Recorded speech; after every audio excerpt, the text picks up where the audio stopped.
Hello, everybody. I'm Nick Bradley. I'm Eric Hanratty. Nice. And I'm Kimmie Farrington. And I'm Dave Bales. Welcome to Not the Situation Room.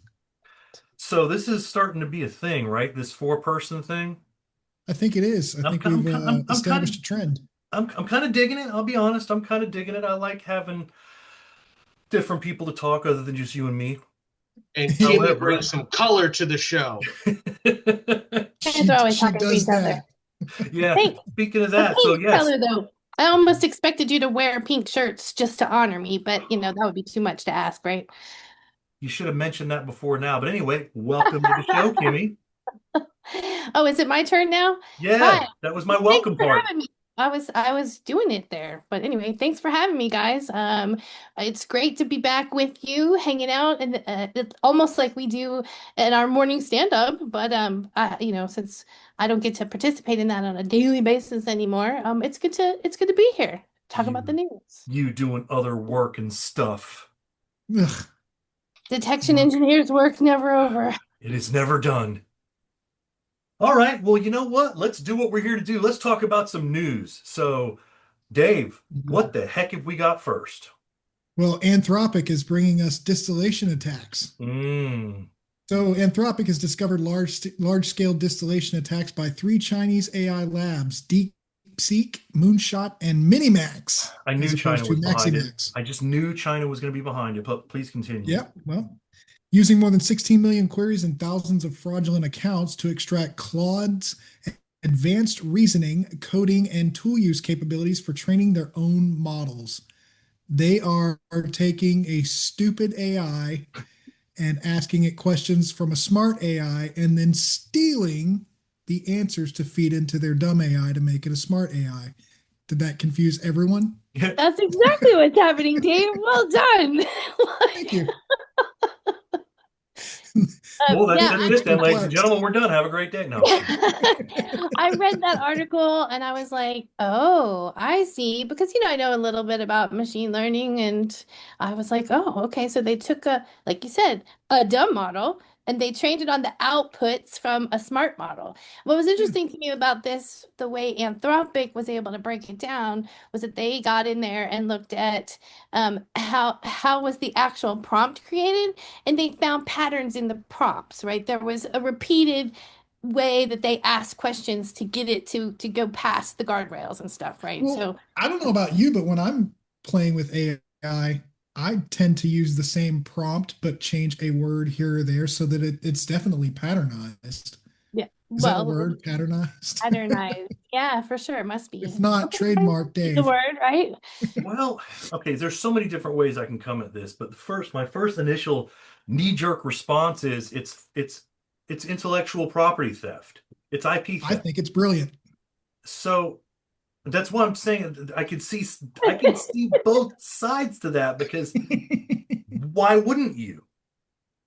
So, as often the dumbest person in the room, I have no shame in asking dumb questions to hear smart people tell me the answer. Yeah, it's the same thing. I They mean, have he's not he's either, not is the wrong. thing, right? Like these they don't have any shame in that doing that either. But rather than spend the money and the cycles to train their model properly on the full context, where they're just gonna take the outputs from the other model. So that's Okay. where I have a question, right? Because I initially want to say China stealing our stuff again, right? China, China, China. But how are they stealing it? Are they I mean, we know the how, but what I mean by how is you have to pay for tokens to use an AI, right? So it's you Yeah, don't have unlimited queries forever. So if they're doing this many queries, are they paying for the service to make this many they queries? they are paying in some form or fashion in order to get this done. Unless they've figured out how to break into the target AI, they're paying in some way, Well, even or if they're they doing this are, over a they very long sponsored. Are they time. really worried about it? Yeah, I mean, They're willing to spend the money to do the Right. thing, but they don't want to spend the money to build the model the real way. The problem Right. is they maybe they can't just do Going it. don't have the expertise to build the model, and they just want to come to market with something that is cut rate, but can be offered at a cut rate And price. lightweight. I But still, And I it's still, always more expensive to figure it out the first time versus being the second person to do it for a fraction of the cost. but I, like I you said, this is the old, everything old is new again, right? They've been China and many other countries have been doing that for a long time. If they don't have the IP themselves, they'll go out and steal it or reverse engineer it or figure out some way to give it a distillation attack, right? So, so then I have to ask, and is it actually theft or is it just bad form? great question. And I think that's an underlying thread in today's topics that we have. Um, I wouldn't lead into Eric's topic necessarily, but Well, before we overall, do that, then so what I'll go with here is, I mean, yeah, sadly, I got to say it's bad form instead of theft, unless it's against your terms of service, right? That's where it starts to get into that gray area. Is like they bought your service and they used your service, but did they abuse the service they paid for? Because if they're abusing the service they paid for, which is against terms of service, the use agreement or whatever you want to call it, okay, then yeah, you're breaking the rules. Cut them, get them out.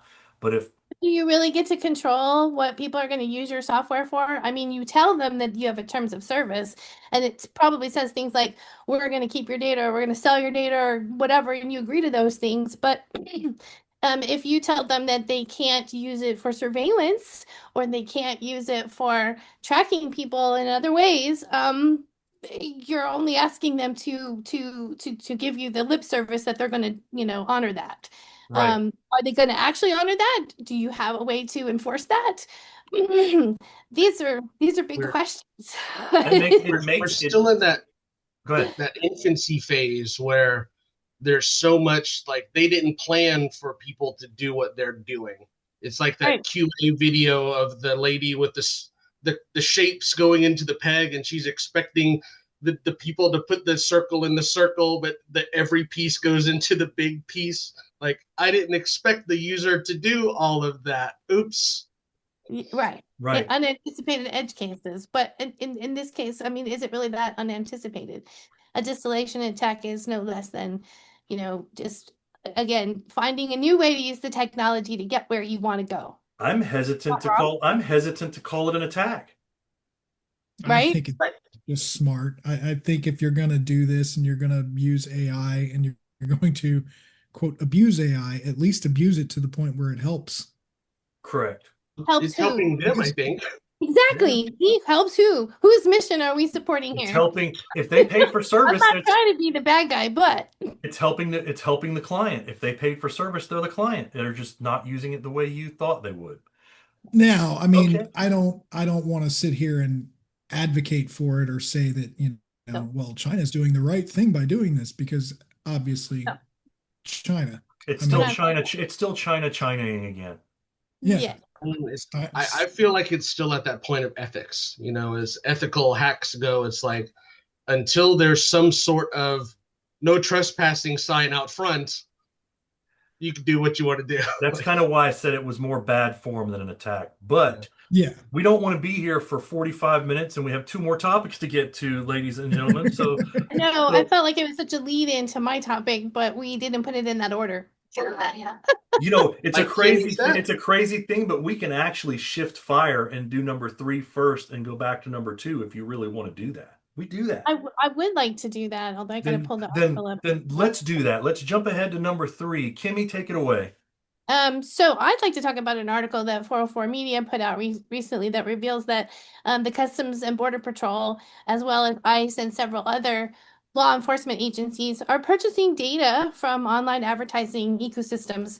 Your average social media, your Metas and your Instagram, whatever, all that stuff is all tracked by an advertising ID, and they are purchasing these real-time bidding advertising IDs so that they can then track people in areas and do things with that information. Okay. Is that bad? I I don't mean, think it's any different than anybody else who buys ad data. We exactly. just need That's to where know. we're at the terms of service. What do you do with the ad data? I recently saw a quote from OpenAI Sam Altman that said, I really can't control what they do with it once they buy it. He was talking about a Pentagon Very contract. true. Very true. So, I mean, yes, there is something to terms of service. Yes, we don't want you using it for surveillance and taking me to jail because I was in the wrong place at the wrong time. But is it really all that wrong? They purchased it, they didn't steal it, they didn't demand that it be handed over. I don't know. I don't support the government surveilling me.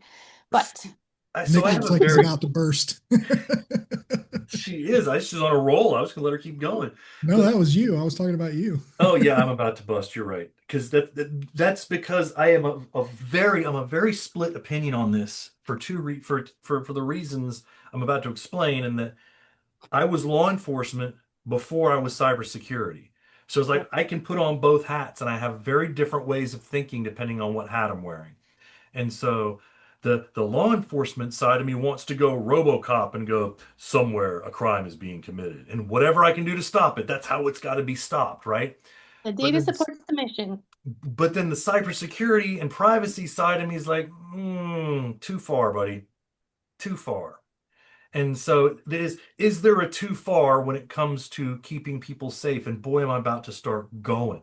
Because when there's a too far, there is definitely a too far to keeping people safe, because that's where we start getting into the discussion of the difference between safety versus freedom, right? How far are you going to go before your safety requirements infringe on someone else's rights?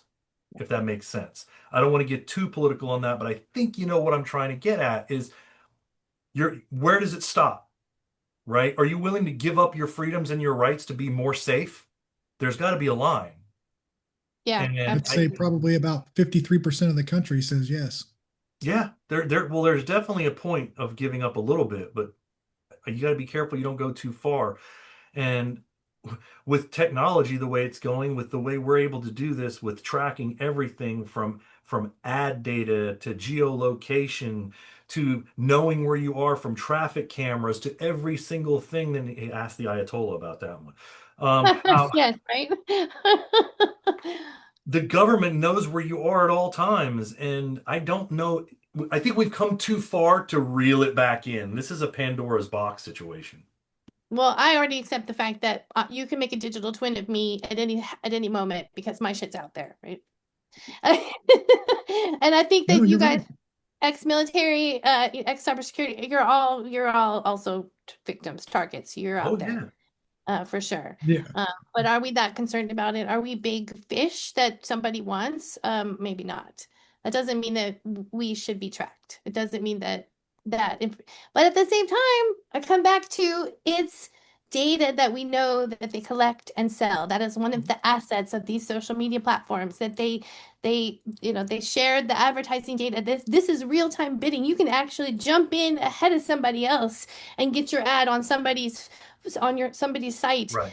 because of who they are, literally targeted, right? Targeted ads for who they are, and therefore you can serve up the malware, you can serve up the whatever, right? Well, So, we all already know how this works from a doom scrolling perspective. I mean, our phones or wherever your social media is picks up on what you're looking at, what you're reading about, what you're talking about. What you're There's thinking a about. reason why my wife and I were talking about needing to get the roof looked at, and the next thing I know, I've got 100 ads in my doom scroll about roof services, right? Hey, you're encroaching on me. I gotta do whatever I can to go outside and catch Pokemon.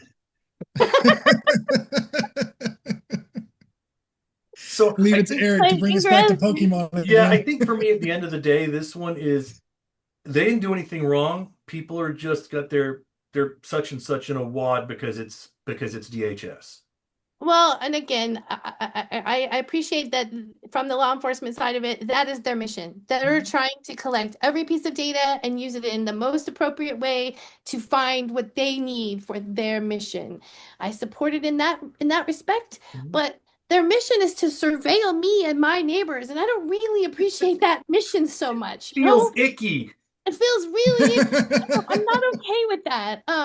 But I come from a data world where I would go out and look for data sets and do stuff with that data set. That was cool. But there are whole companies that are built off of somebody having a great idea about how to take some data, munch it together, and repackage it for you as something else, right? So, But we're all cool with it when it saves the missing child. Yeah. exactly. I mean, how many times have I thought, oh my God, how come they can't just track the IP of the guy who sent the email and go find him, right? Because there's a warrant involved and they can't just do that, like. Okay, I No, think I yeah, think and between like Kimmie Kimmie and I, said, go ahead. it does go back to the ULIDs and user licensing agreement. That I thing that we mean, all still check accept at the end without reading. that's exactly what it is. And then you also have every time you visit a website now, what do you have to do? You have to click the little window that pops up that tells you what cookies they're saving. And you know You you're have to just going to click accept accept. cookies. It's like, get off my screen so I can read this. That's exactly what happens with And me. how I many of just you click click the accept and just minimal requirement, right? yeah, No, I no, no. just If you can get away with I cookies, none. assume that all of my stuff is out there. I don't put anything on the internet that I don't care about losing. All right, let me reel us in because I think we've cooked enough on this one because I can Thanks for keep letting me go off. I can keep cooking. All right, so let's go back to number two. And Eric, bring us, what is it? What do we got for number two? What's this? All right. So the next one we got an article from Brack.ai talking about CyberStrike Never AI. heard of them. All right. So yeah, the first thing I thought about when I heard CyberStrike AI is like, is this a new Cobalt Strike 2 tool? And turns out might be. So what they had was basically, there was a series of independent investigations by Amazon Threat Intelligence, Team Kimmie, and the Cyber and Ramen research blog that revealed that CyberStrike AI, it's an open source offensive AI security platform that was created by a developer with documented ties to China. Oh, Not again. um, so I'll try to summarize it. It's got a lot of technical stuff, but it's basically security researchers, like we've been doing, trying to speed up things. Let's get AI to speed up reconnaissance, initial access, all the things in the kill chain that we want to do to try to, what's our exposure, what are our vulnerabilities, where do we need to patch, all that stuff. But like most tools, depending on whose hands it's in, it can be used for good or not good things. I don't know, Eric. I think I'm hearing you say that bad guys can use red tools to do bad things. Shoot things. Well, Yes, Nope, they're exactly. That's not a red tool. bad actors use hacker tools. They don't use red tools. right. I Oh, remember. wait, Wait, it's is it the only a same red tool? thing. Is it only a red tool because it came from China? No, I think it's only a red tool. Oh, I think it's dad only a joke. red I tool mean, dad because joke. the good guys use it against the Chinese. No, Now it's a red okay. tool. Right. Then that makes it hacking, right? When Oh, that's right. against Hacking. bad guys, it's See us how hacking. confusing this is? It Whether is it's and they call this guy a what do they call him a developer, Oh Edison yes, a Z. developer. He's been both. linked to a Chinese state program, Mhm. known Sec 404, CNNVD, whatever those are. I'm not even sure what those are, The but Chinese he's been national yeah, vulnerability. threat actors Ah, to Chinese threat actors and they're calling him a security researcher. He's researching What? security in for China. for China? It's all about his mission. He is gathering the data for China.